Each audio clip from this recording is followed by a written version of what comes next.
我因 XP 怪异，爱追求刺激，所以拒绝了古板男人的告白。表白被拒的男人消失了。1周后，我收到了他的恐怖游戏邀请。副本里，先前的古板男人变成了病娇触手怪，无数条形状可怖的触手向我袭来，屡屡挑拨。男人在我耳边轻笑：“现在够刺激了吗？”古板的小叔叔消失的第7天，我收到了一则恐怖游戏的邀请。回想起1周前小叔叔给我告白的时候，我以喜欢刺激为由拒绝了他。如今看着电脑屏幕上的邮箱邀请，我陷入了沉思。小叔叔开窍了，追女孩的方式越来越别致了。本以为只是普通的恐怖游戏，于是我抱着好奇的心理，我点了进去。下一秒，身体开始急速下降，失重感让我几乎喘不过气来。再次睁眼的时候，眼前一片浓雾，偶尔浓雾中会传出1-2声的乌鸦叫，极度的瘆人。操，这他妈是什么鬼地方？谁把老子搞到这里来的？什么傻逼恐怖游戏，老子要退出！退出按钮在哪里？浓雾里除了乌鸦叫，还有其他玩家的谩骂声。渐渐的，眼前的雾散开了，我看见了和我一起进入游戏的玩家。我们几个人面面相觑后，昏暗的空中响起了冰冷的电子音：“欢迎各位玩家进入陆先生的奇幻城堡。”陆先生是年过100岁的吸血鬼伯爵。50年前，陆先生收养一位名叫星星的小女孩。近日，星星总是在夜里找妈妈，找不到妈妈的星星总是在夜深人静的时候唱歌，这很是让陆先生头疼。任务：找出星星的身份。玩家人数5，难度系数 S。随着冰冷的电子音落下，远处的雾也开始散去，眼前渐渐出现了一座古老城堡。城堡被漆黑的乌云笼罩，古旧的围墙上爬满了密密麻麻的藤蔓，就好像一座绿色的巨大牢笼，将整个城堡牢牢包裹在其中，压抑得让人无法呼吸。离我最近的光头玩家开始骂骂咧咧：“我们不会要进那个鬼地方吧？那鬼地方一看就那么晦气，要去你们去，老子不去。”穿着校服的男生推了推镜框，淡定开口：“进了恐怖游戏，便由不得我们选择。如果你不去，你会一个人死在外面；如果你去了，会怎么样？”光头玩家接话。男同学回头看了一眼玩家里唯一的女生我后，沉默不语。他应该是担心我害怕，而我却只是看着光头玩家淡淡开口：“如果你去了，你会和我们一起死在里面。”说完，我头也不回地往城堡走去。我倒要看看小叔叔弄这么一出是想干什么。城堡的大门半掩着，像是特地在等着我们到来。男同学首当其冲推开门，门一开，扑面而来的是一阵阴冷的风，随着阴风吹来，耳边响起了女童的歌声：“世上只有妈妈好，有妈的孩子像块宝，没妈的孩子像根草，世上只有妈妈好。”女童唱到第2遍的时候，歌声里带着浓浓的怨恨和质疑。我不禁打了一个冷战，唱得很好，以后别唱了。与此同时，随着游戏开始，直播也正式开始，弹幕上的消息疯狂滚动。终于等到这个副本重启了。我记得之前有一个9级玩家就是折在这个副本里的，本来他马上都要满级了，结果遇上陆先生，直接被秒了。别说陆先生了，就那个星星就已经够呛的，也不知道这几个玩家能活到第几天。楼上的别想了，还几天呢？这几个都是生面孔，能活过1天都不错了。电子音再次响起：“恭喜各位玩家成功进入城堡，接下来你们将在城堡中度过愉快的7天。任务：在天黑之前找到钥匙，并且成功入住。”哦，对了，陆先生说他非常感谢各位的到来，所以他特地让我偷偷告诉你们，你们要找的钥匙在他的身上，至于在身上的某一处，就等玩家自己慢慢发现了。祝各位玩家能有一个美好的夜晚。嘻嘻，笑死，陆先生每一次都这么说，这不就是明摆着让玩家去送死吗？城堡里的装潢金碧辉煌，巨大的水晶吊灯悬在半空中，如同黑夜里的恒星。玩家们自觉站成一排，正前方是檀木色的旋转石木梯。哒哒哒，一位穿着黑色西装、戴着精美面具的男人从木梯上走下来。男人冰冷的目光在我们一行人身上扫过，他应该就是城堡的主人陆先生。只是这位陆先生面具以下的脸怎么越看越眼熟呢？陆先生无视我们，直接去了餐厅，从柜子里取出一支香槟，倒了一杯。光头玩家推搡着旁边的男同学，满脸算盘：“我看你这么淡定，一定是老玩家吧？你经验丰富，你去取钥匙最合适不过。”这人还真是不要脸。我刚要出声反驳，男同学就淡淡开口：“张叔别装了，你根本就不是新人。如果我猜的没错，你上一个副本应该获得了隐藏身份的技能，从一进来你就装成新人的样子，就是为了躲过和陆先生正面交锋吧？你想把我推出去试试水对吗？”我去，这游戏还能这么玩？我目光扫过其他2位一直沉默不语的玩家，2人一脸淡定，看起来也不像是第一次参加恐怖游戏。所以这么说来，就我是菜鸟本鸟了。搞了半天，小丑竟然是我自己。既然他们都是老玩家，那我就不和他们争了。我默默退出群聊。最后因为光头玩家的游戏经验最丰富，所以他被其他3个人推了出去，而我当然是跟随主流。并且像光头玩家这种一来就怂恿别人的玩家，指不定后面会背刺队友，让他试水最合适不过。光头玩家应该是做了攻略，他一来就用了道具。看着他手里冒着寒光的利刃，我觉得稳了。谁知下一秒，背对着我们光头玩家突然发出凄惨的尖叫，随着他的尖叫，那把利刃的刀尖居然从他的后背冒了出来。光头玩家轰然倒下，冒着热气的鲜血顺着他的尸体一直流向我们的脚边，空气里的铁锈味令人反胃。他这是自杀了。电子音骤然响起，玩家1号死亡。接下来轮到陆先生选择玩家。等等，这是什么意思？就在我还没弄清楚状况的时候，陆先生抬眸看向我们，他轻轻摇晃着手里的香槟，目光从其他玩家身上一一扫过，最后落在我的身上。白皙修长的指尖朝我勾了勾，我看着他的眼睛，整个人就好像被勾了魂似的，抬脚朝他走去。啊！没走2步，我就因为踩到了光头玩家的血，滑倒了，然后整个人跪在了陆先生的裤裆中间，眼前一片黑，黑色西装裤裆的黑，弹幕笑成一团。我刚还在想这位小姐姐打算怎么靠近陆先生，没想到她居然是滑跪，笑死我！小姐姐跪下去的那一刻，陆先生的后槽牙都咬紧了，这个角度看上去实在是刺激。我尴尬抬头，陆先生的后槽牙好像真的咬紧了，就连他握着香槟杯子的指尖都泛白了。下一秒，香槟杯子碎了，完了，杯子碎了。接下来是不是就轮到我碎了？我连忙从地上爬起来，结果没开2度，这次不是滑跪了，而是地咚。跌倒的时候，我的嘴唇好像触碰到了什么柔软的东西 ，QQ 弹弹。因自我保护机制，我双手在跌倒的那一瞬间，自然而然地撑在陆先生的2块胸肌上，然后下意识捏了捏，嘿嘿，手感不错。故意的，他一定是故意的。同样的失误发生2次，小姐姐小命休矣。但是陆先生好帅，好像知道面具之下的脸长什么样子。陆先生被我压在身下，一串精美的钥匙项链从他的脖子上滑落，落地的那一瞬发出清脆的声响。我和陆先生四目相对，他蓝色的眼眸深邃如海，海水翻涌着浪花，转瞬间潮起潮落，浪花归于平静。是时，窗外吹过一阵凉风，陆先生身上竟然有一股我熟悉的味道，好像我送给小叔叔的香水就是这个味道。我看着他的眼睛，鬼使神差地抬手，想去摘掉他脸上的面具。就在我指尖快到触碰到面具的时候，男同学在我身后大喊道：“喂，快取钥匙！”我猛然回神，才发现自己刚才是又被他的眼睛吸引住了。我收回伸向他面具的手，调转去取钥匙。眼看着钥匙就在咫尺之间，我的双手突然被某种冰凉的物体禁锢，身体腾空而起。男人面色淡漠地从地上起来，隔着面具，陆先生冰冷的目光在我身上一寸寸扫过，最后落在了我的唇上。被他这么一看，我脑海莫名浮现出刚才跌倒时的全过程。第3视角，刚才从我嘴上擦过去的 QQ 弹弹，触感良好的东西居然是陆先生的唇。只见陆先生耳尖在他目光触及我嘴唇的那一刻骤然变红，他该不会是初吻吧？就在我纠结陆先生是不是初吻的时候，禁锢着我的触手突然收了回去，缩回了陆先生的身体。我整个人砰的一声落在地上，哐当，一串精美的钥匙落在我面前。男人居高临下，虽然脸上没什么表情，但他眼神却好像在躲闪。滚！男同学跑过来把我从地上扶起来，我看着手里的钥匙，小声嘀咕：他是不是害羞了？他一定是害羞了。怎么和小叔叔一样这么经不起逗弄？回头，男人已经消失不见了。他虽然不见了，但却在我的心里激起了一片涟漪。光头玩家死后，剩余的几个玩家都比较团结，在恐怖游戏里面耍小心思就是找死。男同学朝我伸手自我介绍：蒋科、沈朝瑶。另外2个玩家，高一点的叫周路，另一个叫方宇。蒋科说是我冒死拿回钥匙的，所以让我先选房间。因为看不到每个房间里面的原住民，所以就并没什么好选的。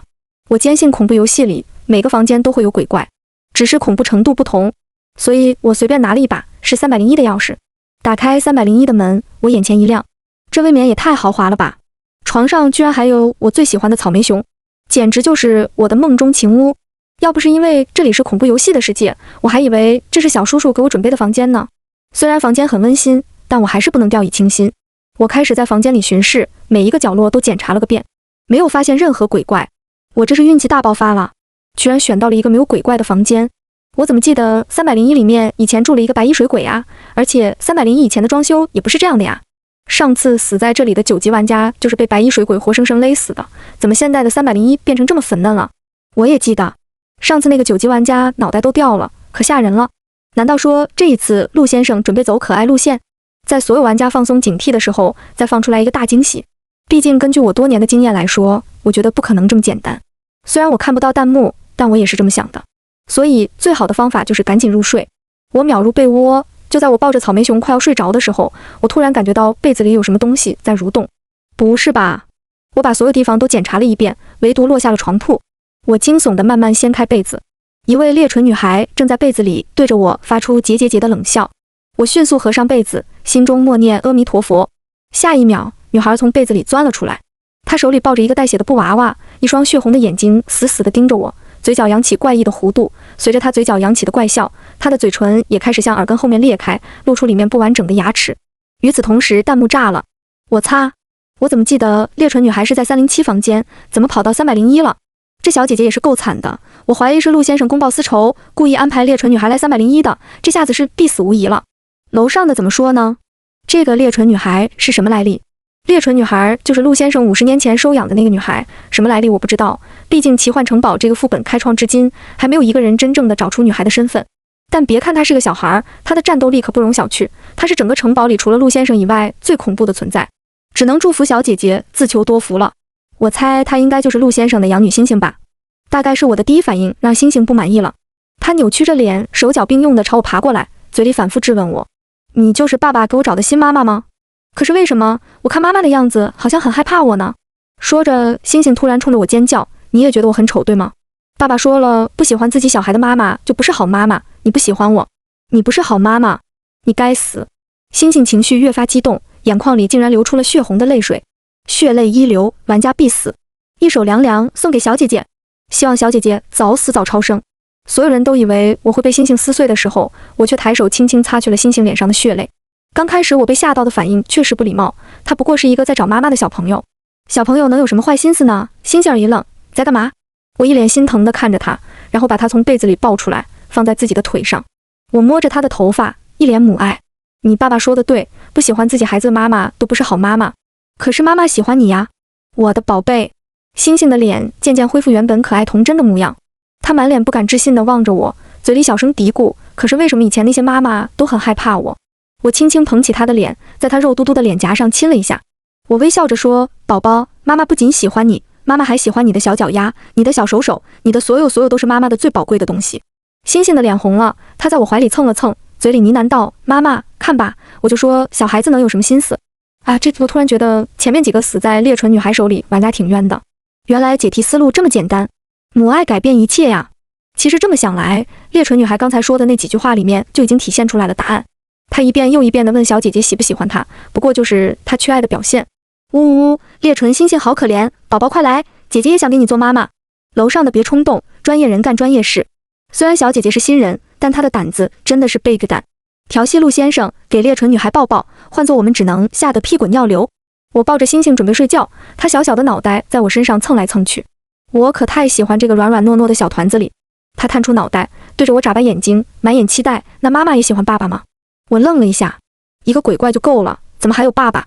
我一向喜欢去负流子，男人就是累赘，我只需要小叔叔一个累赘就够了。但我不能让星星伤心，所以我摸着她的脑袋笑道：“当然，妈妈当然喜欢爸爸呀，我们是相亲相爱的一家人。好啦，时间不早了，小朋友不能熬夜，快睡觉吧，乖。”结果星星从我怀里挣脱开，跑去把房门打开了，门口站着的居然是陆先生。星星扑进陆先生的怀里，陆先生很自然地把他抱起来，所以陆先生就是星星的爸爸，也是养父也是父。星星笑嘻嘻地指着我：“爸爸，你听到了吗？妈妈说她也喜欢你哦，爸爸快进来和我们一起睡吧。”等等，我亲爱的女儿，你在说什么胡话？让我和谁一起睡？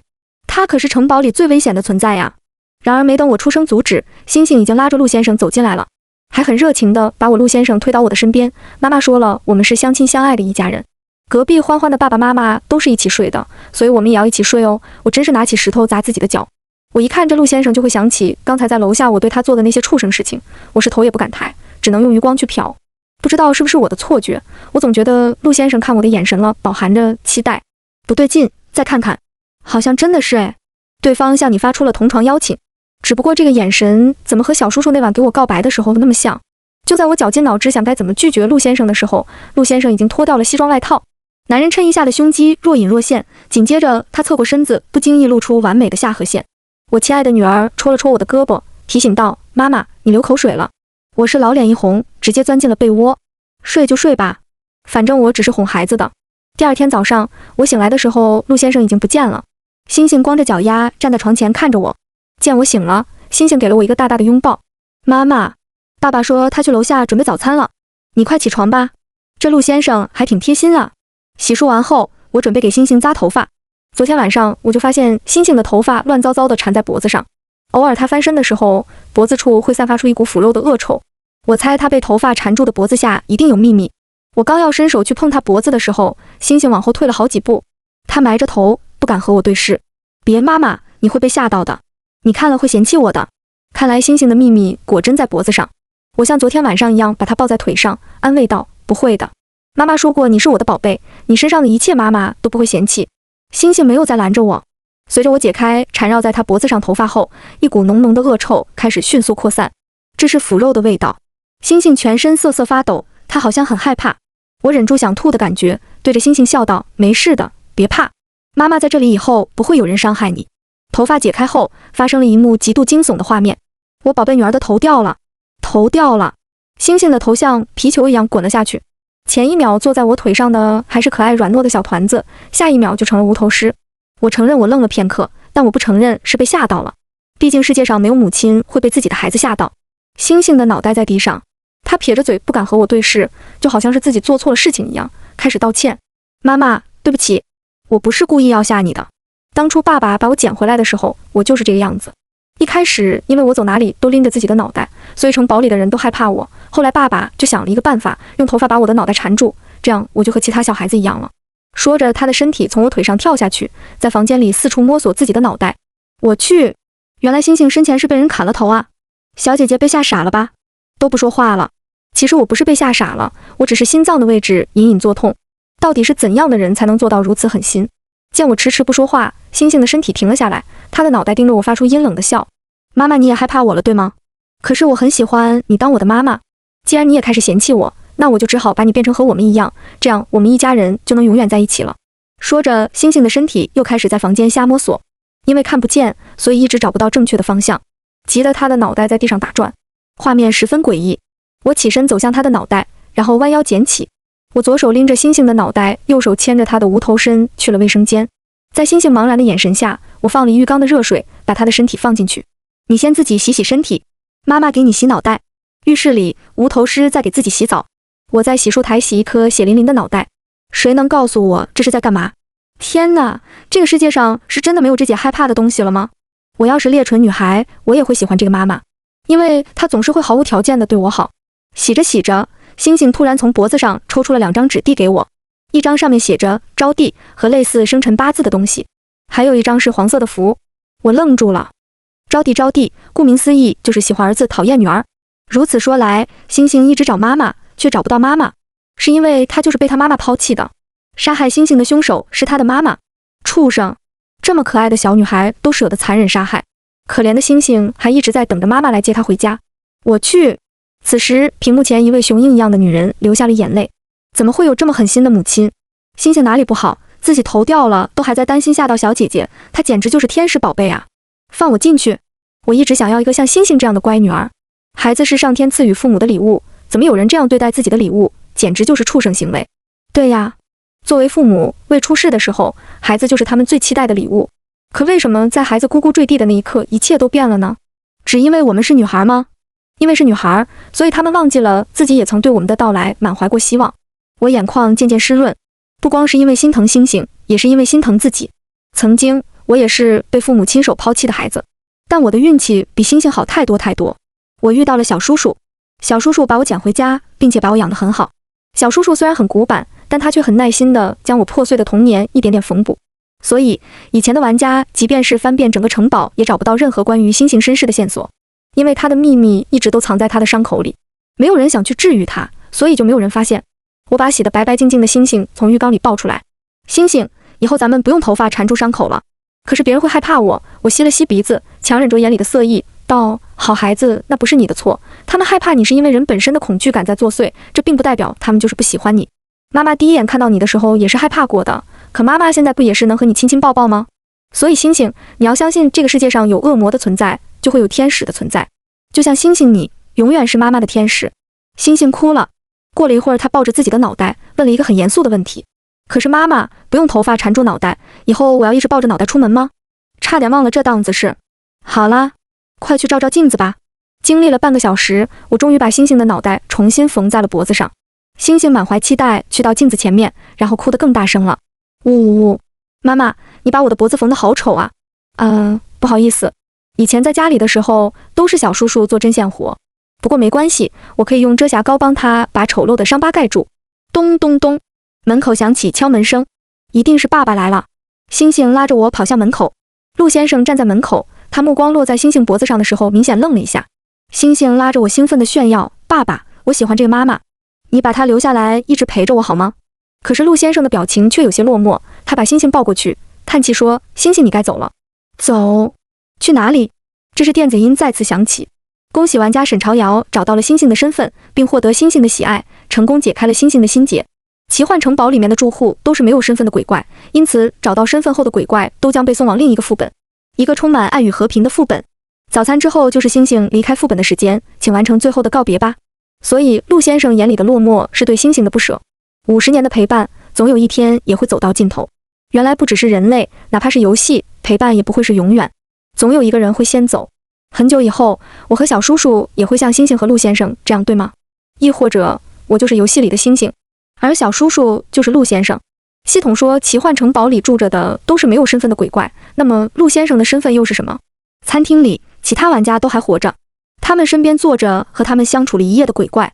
蒋科身边坐着的是一位中年孕妇，孕妇身下洁白的裙子沾染了血迹。星星说这位孕妇是被自己的老公亲手推下悬崖的，她的老公为了骗保，所以伪造了她坠崖的假象。可是孕妇肚子里的孩子居然奇迹般的活了下来。仔细一看，蒋科的眉目间居然和孕妇还有些像。周露身边坐着一位穿着婚纱的漂亮女生，女生的腹部插着一把匕首。星星说妍妍姐姐是在结婚当天被杀害的。那天她还在酒店化妆，准备出门的时候，门口突然闹哄哄的，妍妍姐姐担心出什么事就去看了，结果发现一位拿着刀的男人站在门口大吵大闹，说是要找姐姐的闺蜜。姐姐担心好朋友出事，就打算回房间拿手机报警，谁知房门被关了，是姐姐的闺蜜关的。姐姐在门口被那男人捅了10几刀，最后因失血过多身亡了。我惋惜地看着女生，目光扫过周露的时候，我惊奇地发现周露无名指上的戒指和女生无名指上的戒指居然是一对。最后是方宇，方宇是一位外卖员，他旁边坐着一位满身是血，头顶还有一个大窟窿的中年男人。星星说这个男人是因为工作压力而自杀的。男人从大学毕业就开始疯狂的工作，为了证明自己，终于他在30岁那年创业成功了。他把这个好消息分享给了学生时代最好的朋友，却遭到了背刺。后来公司破产，他把所有的积蓄都拿来给员工发工资，最后微信余额里只剩下点一份外卖的钱。那天他爬上公司大楼想要自杀，刚要跳楼的时候肚子咕噜咕噜响了，他说拼搏半辈子总不能饿着肚子死吧，所以他点了一份外卖。其实他在挣扎，等外卖的时间也是在给自己机会。奈何外卖员在来的路上出了意外，摔伤了腿。外卖员给男人发消息说自己可能来不了了，男人彻底失望，于是跳了楼。我目光下移，落在方宇打着石膏的腿上。方宇惭愧埋头，嘴里念叨：早知道那天就算是爬，我也要把外卖送过去。所以来到这里的每个人都是和城堡里的住户有关系的。那么我到底是和星星有关系，还是……我抬头看着坐在我对面的男人，恰好他也在看我。早餐结束后，星星要走了。星星临走的时候把我拉到角落里，他递了一张全家福给我。全家福的背景就是城堡。我拿着全家福，目光聚焦在站在最中间的那个男人的脸上。小叔叔，果然是你。全家福上的男人摘下了面具，面具下那张冷峻的脸正是我消失1周的小叔叔。星星说：妈妈，其实城堡以前有很多人，有和我一样被抛弃的人，也有和妍妍姐姐一样被背叛的人。爸爸把我们捡了回来，给了我们一个家。